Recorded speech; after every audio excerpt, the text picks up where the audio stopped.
नमस्कार मैत्रिणींनो, the daily स्वाद किचनमध्ये तुमचं खूप खूप स्वागत आहे। आज आपण दाल बट्टी बनवणार आहे, जे खायला खूप खमंग आणि टेस्टी लागते। त्याच्यासाठी मी घेतलेलं आहे पीठ, अर्धी वाटी रवा, ओवा जिरेची पूड, खायचा सोडा आणि ओवा, मीठ आणि तेल। सर्वप्रथम सगळं आपल्याला मिक्स करून घ्यायचं आहे। त्याच्यामध्ये रवा, ओवा जिऱ्याची पूड, अख्खा ओवा, खायचा सोडा थोडासा, मीठ आणि तेल हे सगळं मिक्स करून आपल्याला याचा असा घट्टसर उंडा बांधून घ्यायचा आहे।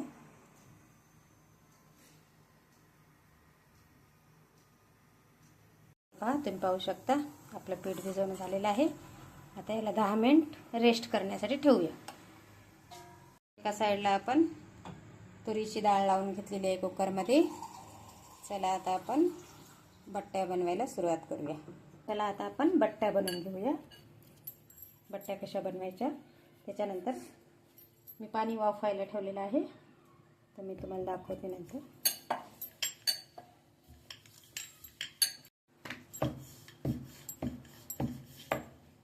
आता याला तेल लावून घ्यायचे। आपल्याला याला तेल लावून घ्यायचे, पूर्ण पोळीला तेल लावायचं। त्याच्यानंतर याच्यावर थोडंसं कोरडं पीठ टाकायचं आणि याला आपल्याला असं फोल्ड करायचं। याच्यावरती परत तेल लावायचं, याला असं फोल्ड करायचं असं, आणि याला असं गोल करून। चला आता आपल्याला याला, मी तर पाणी वाफायला ठेवलेलं आहे, त्याला तेल लावून घेतले चाळणीला। याच्यावर अशा सगळ्या बट्ट्या बनवून आपल्याला याच्यावर ठेवायच्या आहेत। हे पहा, आपल्या सगळ्या बट्ट्या बनवून झालेल्या आहेत। आता याला 15 ते 20 मिनिट वाफू द्यायचे। चला डाळ बनवून घेऊया। सर्वप्रथम राई, जिरा, कांदा, त्यानंतर कढीपत्ता, हे गोल्डन ब्राउन झाले की मग लसूण, अद्रक लसूण पेस्ट,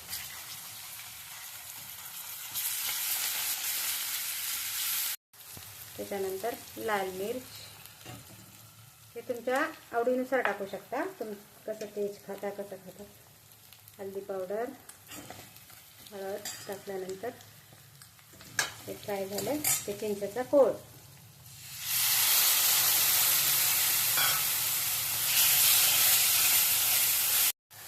आता याच्यात आपल्याला डाळ सोडायची। डाळीमध्ये मी एक टोमॅटो टाकून डाळ लावलेली होती, तर डाळ छान उकळून घ्यायची। त्याच्यात आपल्याला 1 चम्मच गूळ, 1 ते 2 चम्मच तुमच्या जसं आवडते तसं टाकू शकता, मीठ आणि सगळ्यात शेवटी कोथिंबीर।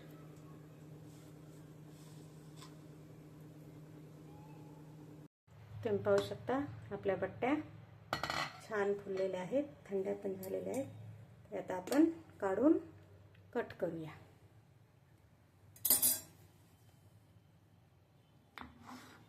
असं 4 भागात कट करायचं आणि त्याच्यानंतर त्याला फ्राय करून घ्यायचं।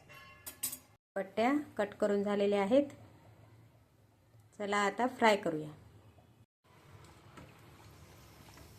सुरुवातीला मंद आचेवर तळायच्या, त्याच्यानंतर गॅसची फ्लेम वाढवायची।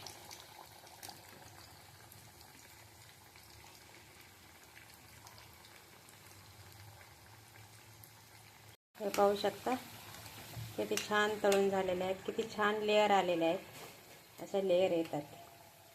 आता आपण याला काढून घेऊ। तुम्ही पाहू शकता किती सुंदर अशी दाल बट्टी आपली बनलेली आहे। आता याच्यावर असं तूप सोडायचं, तूप टाकून ही दाल बट्टी खाण्यासाठी रेडी आहे।